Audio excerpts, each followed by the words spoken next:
Ok, comment vas-tu, Sony? Ça vit que la night. Ça lance des lives à 23h. Ça va, frérot. Ça vit la, ça vit la night, mais pour parler de Kizaru, j'ai peut-être fait un mauvais choix de carrière, frérot. Frérot, le vampire le plus éclaté de la Transylvanie, frérot.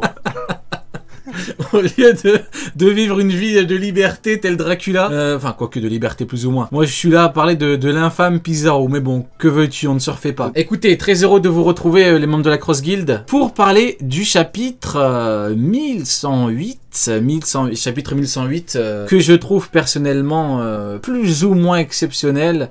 Alors on me dira que oui, c'est encore un 10 sur 10, mais bon, que voulez-vous? C'est pas de ma faute si Shiroda enchaîne les masterclass, et là franchement ça fait 3 chapitres. Mettez une petite note dans le chat, une petite note sur 10. C'est pas que je suis choqué, mais un peu quand même, parce que je me dis, nous sortir une telle qualité de chapitre en enchaînant comme ça, avec c'est parfaitement découpé, c'est bien narré, c'est bien dessiné, c'est parfaitement expliqué, il y a de la bonne tension, du beau combat, c'est magnifique. Franchement, un chapitre très complet, je le trouve exceptionnel. Peut-être que j'abuse un peu, mais c'est le cœur qui parle, et voilà, parfois le cœur a ses raisons que la raison ignore, hein, comme dirait T'as l'autre, pas de donc cœur, frérot. voilà. Arrête ton blabla, là.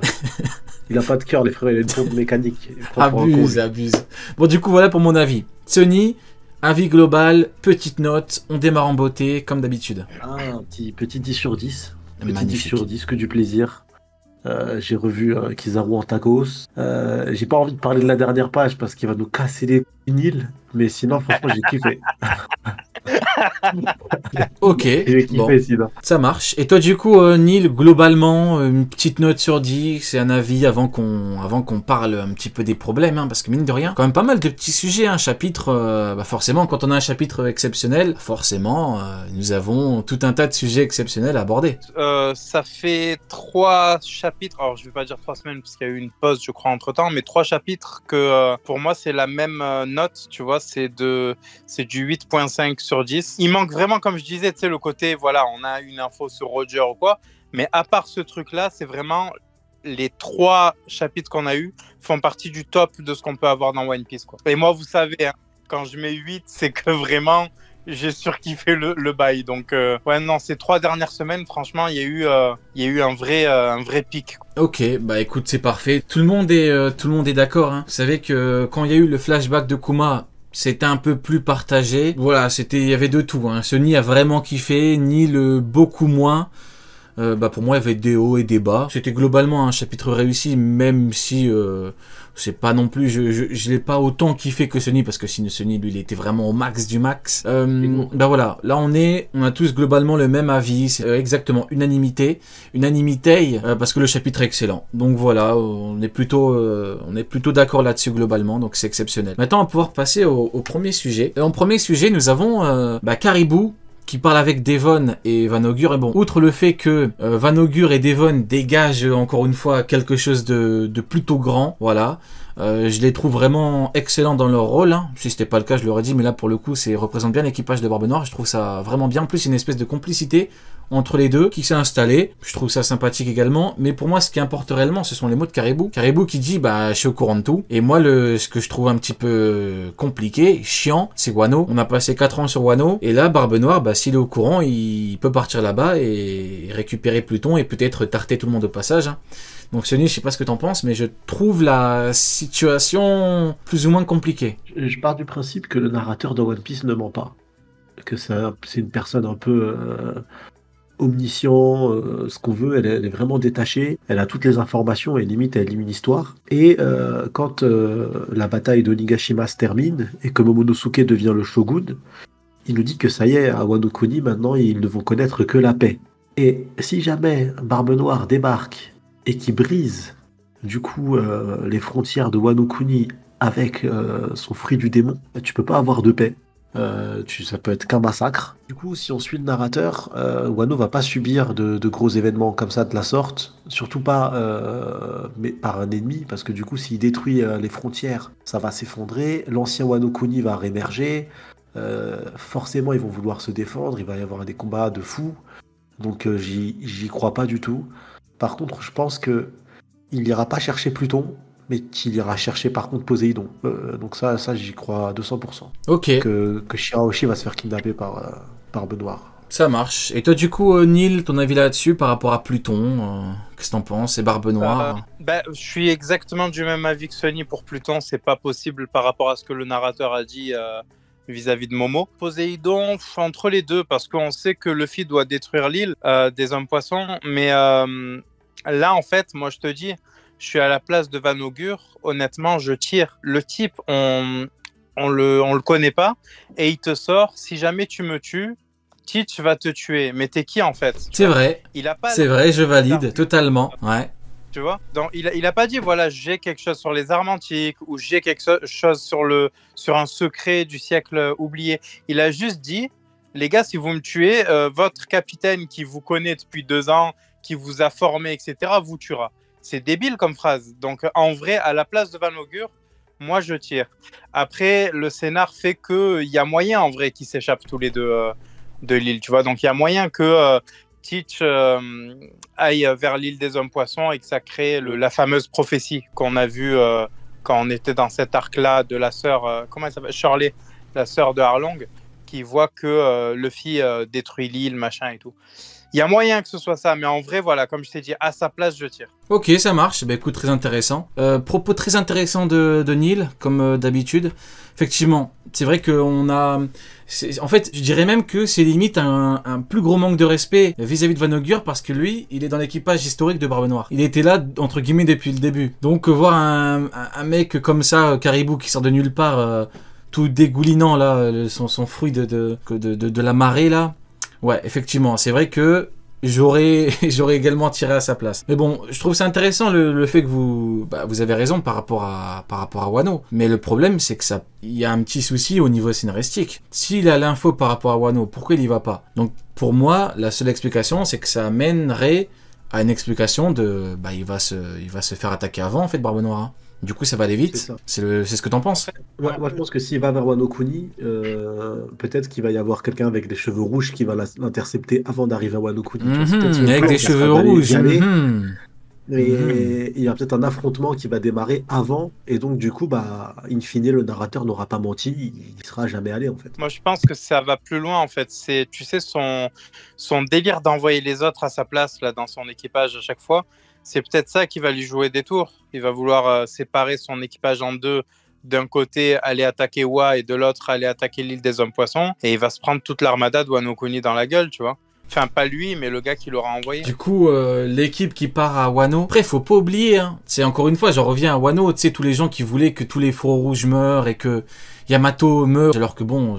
Concrètement, du coup, Momo se serait retrouvé seul et Wano se serait retrouvé sans défense. Là, concrètement, là, l'auteur nous montre bien qu'il fallait qu'il reste là-bas. Donc oui, si t'as tout un équipage qui part, je suis d'accord avec toi, t'as totalement raison. C'est vrai que si t'as un équipage entier, c'est trop déséquilibré. Là, pour le coup, en fait, il y a même pas vraiment d'intérêt. Alors que, si t'envoies quelques hommes, ce qui est souvent fait, ça avait été le cas, du coup, pour récupérer Pudding, par exemple, il le fait souvent. Barbe Noire, il divise beaucoup.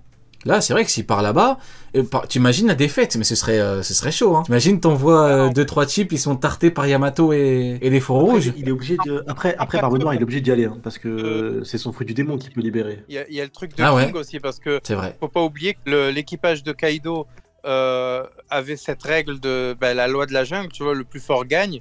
Luffy a battu le capitaine, donc d'un point de vue de la prison d'Onigashima, d'Udon. Donc là, je pense que Udon, il y a une force armée puissante qui se rangera du côté de Momonosuke, de Luffy, et donc de Momonosuke, tu vois. Donc il y a quand même une très grosse force armée latente sur Wa, et je pense que si t'envoies, c'est pas moi, peut-être pas Shiryu, mais quelqu'un comme ça, là, de l'équipage de Teach, il y a moyen que cette force se réveille, quoi. Du coup, effectivement, écoutez, je suis d'accord avec vous, on est sur la même longueur d'onde, donc c'est parfait.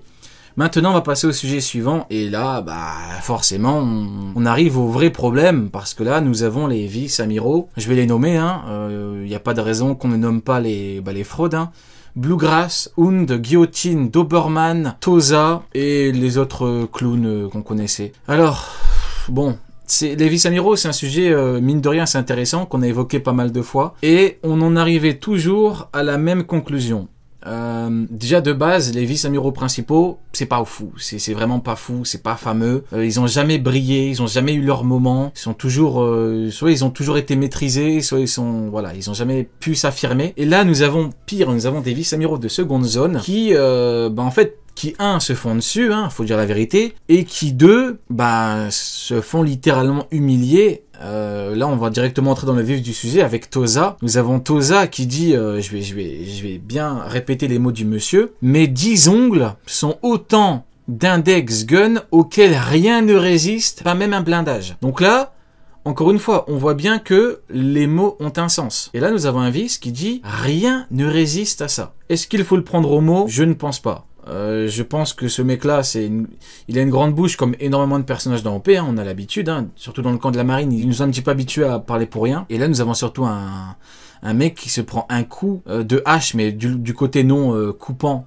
tranchant plutôt, de Broggy, et qui le met totalement KO. Et je tiens à...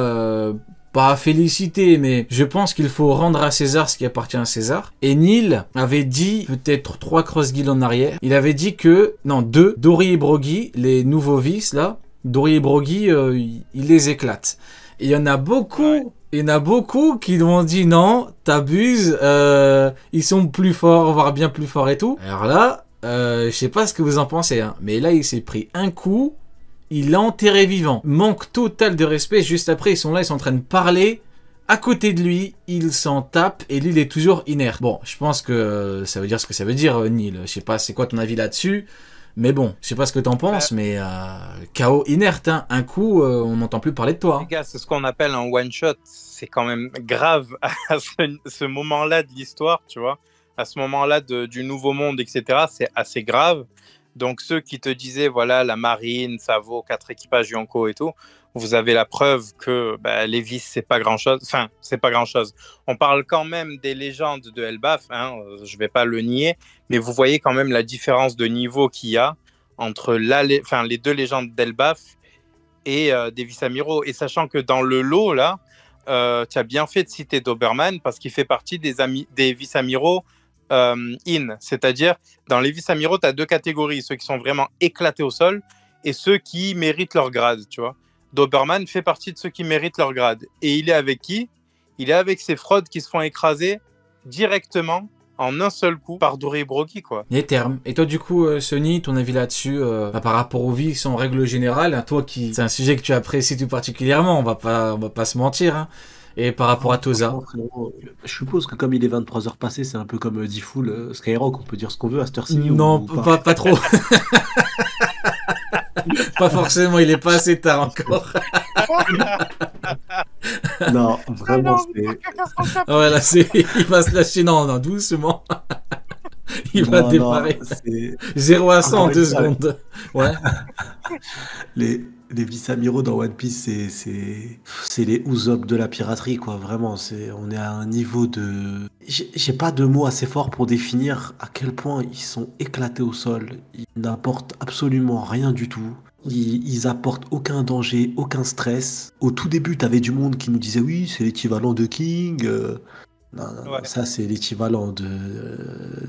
J'ai essayé de faire une blague. Burger King peut-être. Peut-être que le mec il est parti manger à Burger King. Il a confondu. Oui, il a confondu. Il parle de ses ongles. Là, je sais pas ce qu'il veut nous. Il a mangé un double Whopper peut-être, mais non, je crois pas que ce soit le niveau de King. Ouais, c'est ça. Ouais, c'est exactement ça, frérot. Mais en fait, ça le problème, c'est que les vice-amiraux n'apportent aucun danger. Ils n'ont pas fait peur au début de l'arc. Ils ne font pas. Tu sais quoi, ils sont autant effrayants que le Buster Call. Tony, c'est-à-dire néant. Je vais t'en apprendre un de mots pour définir ça. Ils se sont fait Toza. Voilà, là on peut dire ils se sont fait Toza. C'est mine de rien, j'ai envie de prendre le dictionnaire de One Piece et d'ajouter. Tu sais, il y a des termes ou des exemples concrets qui, tu vois, par exemple, un perso qui a une grande bouche et qui dit ouais, lui, je peux battre tout le monde. Bon, t'as l'exemple d'Aramaki qui voulait gérer tout le monde, donc t'as vraiment l'exemple du Golemon ultime, quoi. Pour l'humiliation, là, je pense qu'on a Toza. Là, c'est vraiment du, c'est pire. En fait, c'est même pas du one shot. Là, il va marcher dessus. Ils font un plan sur son cadavre après. Son cadavre, il est tout chaud. C'est terrible. Sol. Ils sont là. Ouais. Oui, bah on va là-bas. Toi, tu vas où? Tu fais quoi? Ça va? La famille va bien? Ils en ont rien à foutre. Mais en vrai, C'est une dinguerie quand même en 2024 de penser réellement que la marine vaut ne serait-ce qu'un seul équipage Yonko. Quand tu vois déjà Aramaki, frérot, il faisait des ringalinga et dansait quand il a vu Shanks.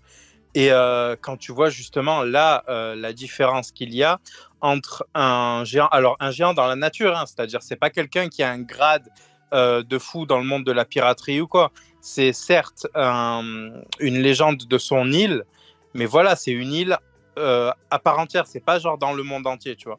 Et quand tu vois qu'un mec comme ça, donc un Kyros en soi, a one shot, les gars, one shot un vice-amiral, alors qu'est-ce qu'on peut dire d'un troisième commandant? Qu'est-ce qu'on peut dire d'un second commandant, d'un premier commandant? C'est quoi? C'est la folie derrière.